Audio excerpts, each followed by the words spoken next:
of your party, it does look like for a lot of the leaders of your party, this is a new start, a new beginning for your party. For a lot of politicians, those who are grounded, we know that a convention is just a means to an end. The journey just began, and your party has said is a rescue mission for Nigeria.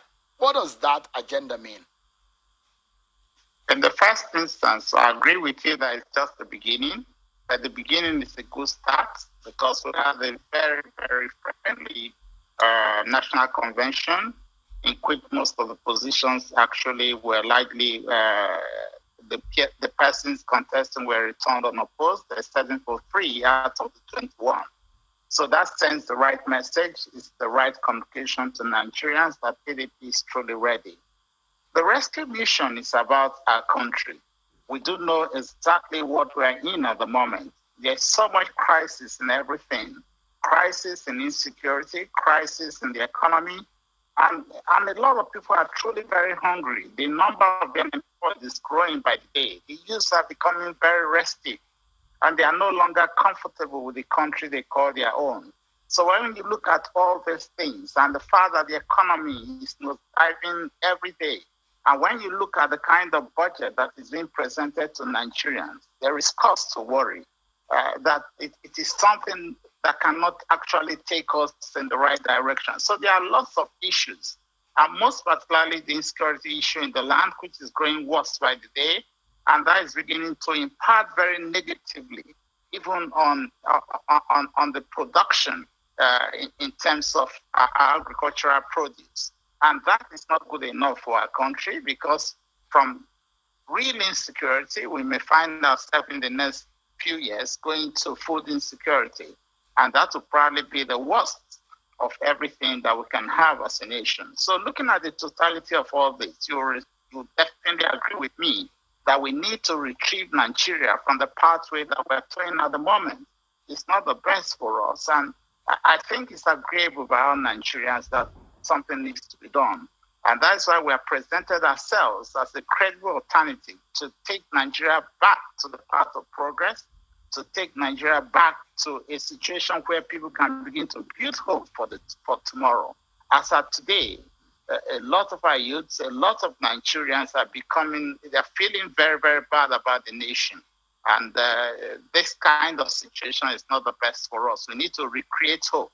We need to make them believe that Nigeria is one. Nigeria is a united country, and that there is hope for a new Nigeria in which we can truly also aspire to do the things that we aspire to do, and where we are confident that our children will have livable places and will not be in a situation where we find ourselves going into very deep insecurity crisis like we have in places like Afghanistan. So we're actually almost at that level now at the moment, and it's not the best for our nation.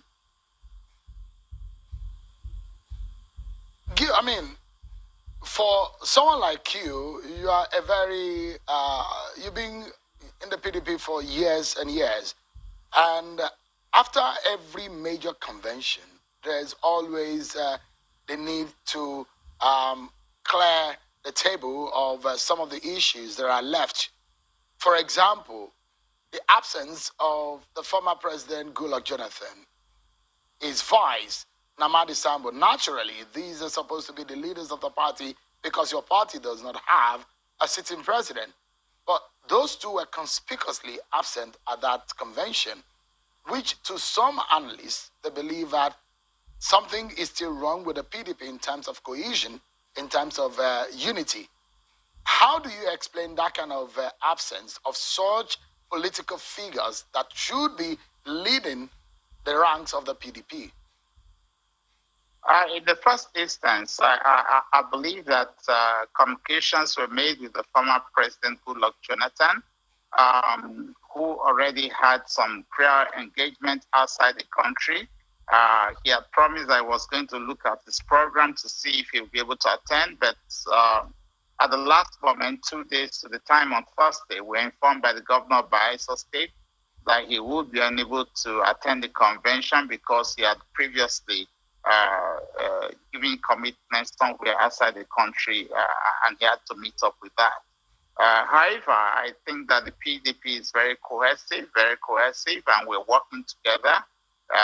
They are leaders and fathers of the party, we do agree, but we're continuing to keep ourselves together, and you can find that we are truly, truly very united and working together. And the message was clearly sent at the convention that took place 2 days ago. The message was very clear that this is a united family, this a family that has been recreated to give hope to Nigeria. I cannot immediately tell you now why the former vice president was not able to attend, because we expected him at the convention ground, so I've not had time to have any communication as to why he was not able to attend.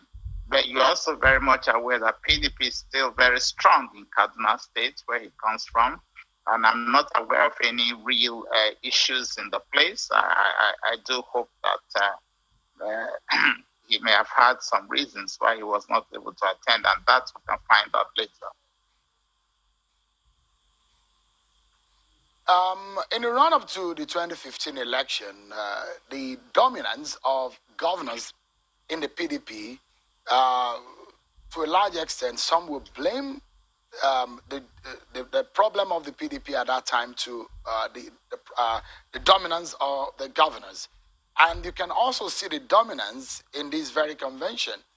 Almost all the positions that were backed by the governors of many of the states were validated, from the position of Ambassador Arakpaja to the position of even the national chairman.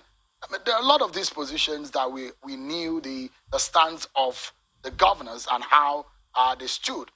And some forces in the PDP have the opinion that ex-governors, some leaders in the party, are being sidelined. How does a party handle this kind of thing? Or what can you explain on behalf of your colleagues and the criticism against the governors in the PDP, that it does look like their dominance is becoming over dominating the party and its affairs? In the first instance, I don't think I would like to agree with you that the governors are dominating the party. The language dominance is a very strong language. I don't think it's a strong word, and I don't think that word is right for this appropriate instance. The real truth is that governors, as leaders of the party, have the right to sit together, guidance to the party, and I believe that was exactly what did happen. If you watch what did happen in the north, you find that there were different levels of consultation, and the communication was clear, because at the beginning, a lot of leaders met in the north, including the name of Senator Yochayu did prop top, and at that level, there were arguments on all sides. And after that, I know that they did resolve to go back to their various zones to throw up national chairmanship aspirants from the three zones of the Northwest, North Central, and Northeast. And at the end, when three different persons did emerge, they did come back to a meeting in which, of course, there was a lot of discussion. And at the end of the discussion, the other two aspirants that emerged from the Northwest did step down from Senator Yochayu. So for somebody like Governor Sherman to step down for former Governor Sherman to step down for Senator Yochayu, there must have been a superior argument at that point in time, because those who were sitting at that level were not just governors, but party leaders, members of the BOT, and many other persons were involved. And the person of the national chairman comes with a very high level of integrity, high level of experience, is the kind of person that has the necessary command structure with reasonability of an administrative background that can truly help to keep the party intact, keep the party united, and cause us to move forward as a party in this rescue mission that we're undertaking. Looking at Ntoyacha, you find that he occupies that position within the party where he's able to address everybody, including the governors. He's able to look somebody straight in the eyes and say, yes, I understand your reasoning, but this is right, this is wrong. I think that is the kind of personality we did want, and that was a personality that did emerge.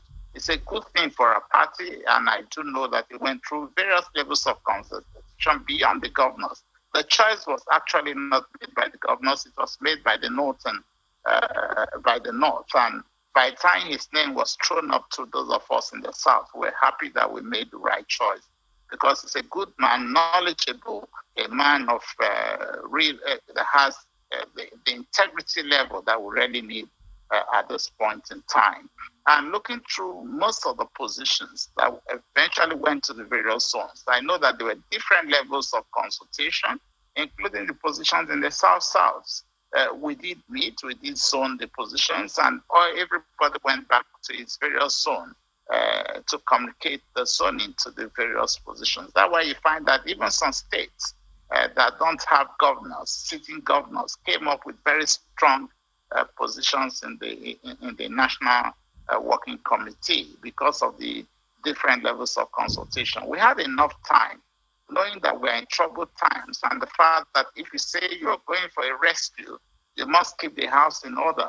And we truly worked hard to keep our house in order. That cannot be said to be dominance. It is a question of respect for each other. In a space where you're actually dominating, you don't give room for others to speak. You become autocratic, but that's exactly not what we did. We gave guidance to the party, and I do know that there are several instances where candidates did emerge without truly the input of the governors. And I think the national convention and the processes that followed to the convention were actually very consultative. And at the end, it paid off for us, and we give thanks to God. Some of the it might be the use of dominance. I try to find a synonym to that word. It looks to me that the governors, like you said, are the leaders of the party in the state. So it does look to me that they're one of the strongest peer groups within the party. You have the Senate caucus, you have the House of Reps caucus, you have the former National Assembly members. You have all of these peer groups, pressure groups in the party. But it does look like the governors have the most obvious or the most conspicuous presence. But there is a scenario that played out. Maybe or maybe not. It wasn't intentional, but I'll try to bring it up so that maybe there's an explanation for it. Your Excellency, for example, the name of former Senate President David Mark was on the cards. At some point, he dropped out for Senator Yochayu. The name of former governor of Osun State, Olagusoye Oyinlola, came up and he lost to Ambassador Arakpaja. These are former military officers, and it does look like what some of the paper analysts is saying is that there seems to be a navigation of the party led by the governors against some kind of forces in the party. Is it intentional, or is just optic, or there's an explanation for it? There's nothing truly intentional about what happened. Senator Mark is somebody we all respect, we love. He's a leader of the party that you cannot but respect. And I think that Senator Ayu is also somebody who falls within that personality that we have in the party. Senator Mark eventually, yes, was thought of initially, but the name that came out strong was that of Senator Ayu. And I do know that Senator Mark is somebody who respects some level of hierarchy. I do believe that he felt that Senator Ayu was Senate President well ahead of him, and he defers to him most times. Because I'm aware that in the process of consultation, even before we got to the stage of thinking about who will be the next national chairman, in one of our consultative meetings, well ahead of time, when the governors met with former presiding officers of the National Assembly, former governors and former ministers, and also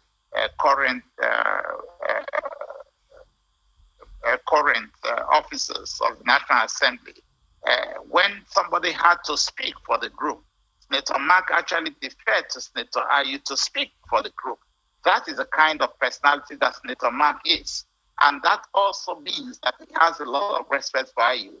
And I believe that Senator Mark withdrew because he did not want to go into any form of competition with Senator Ayu. That was what happened. And as I did tell you, the zones eventually went into their levels of consultation, and eventually people like Governor Sherman stepped down for Senator Ayu.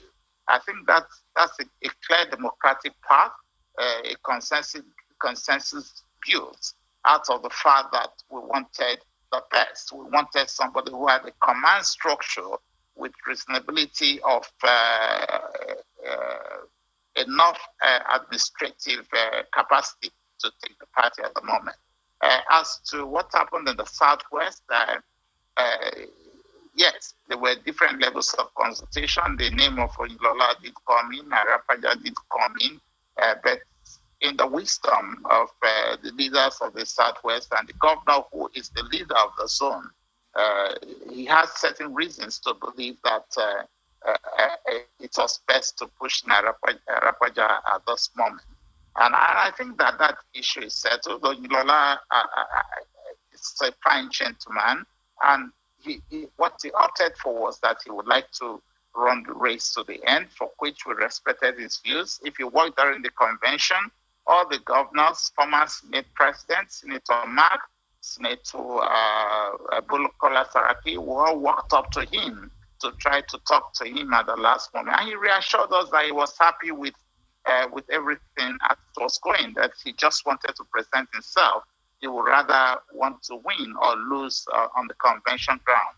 And that was exactly what happened. And you can see that we are back on course. We are happy. One good fallout of the whole contest is that to a large extent, the Osun State chapter of the party now appears to be very united. But I still think that the governors tried their best to try to give guidance to the party. Since we don't have a president, somebody must lead.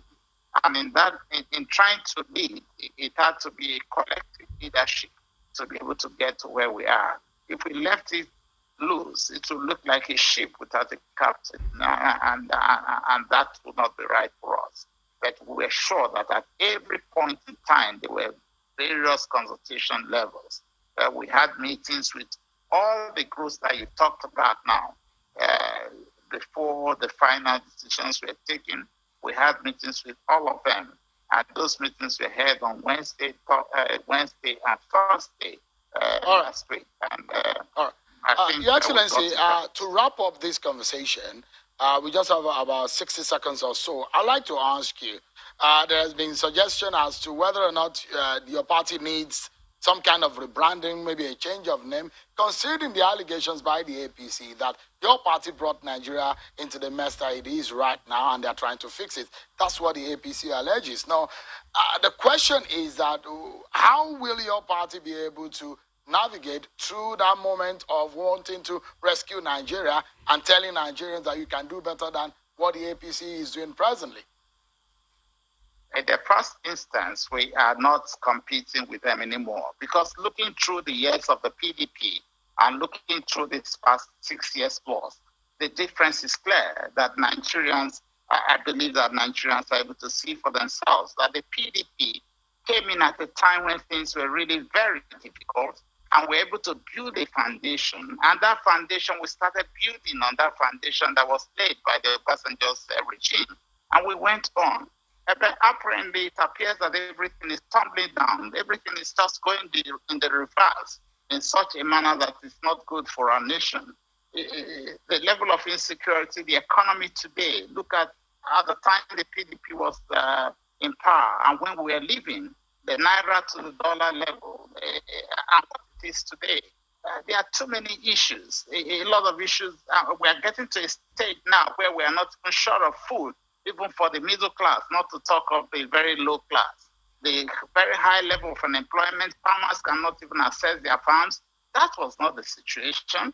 most of the things that we see today that has brought Nigeria on good strides were actually foundations laid by the PDP. I'm looking through the economic projections to find that we have gotten it all wrong in this current administration. And I believe that Nigerians know the truth, and Nigerians do know that PDP will do much better than the APC. There's no competition, there's no comparison at this level, because the truth is quite clear that we are actually not moving in the right direction under the APC governance. All right. Your Excellency, the Executive Governor of Delta State and the Chairman of the Accreditation Committee of the National Convention of the PDP, Governor Senator Okowa, thank you so much indeed for your time tonight. I appreciate your thought that you've shared with us.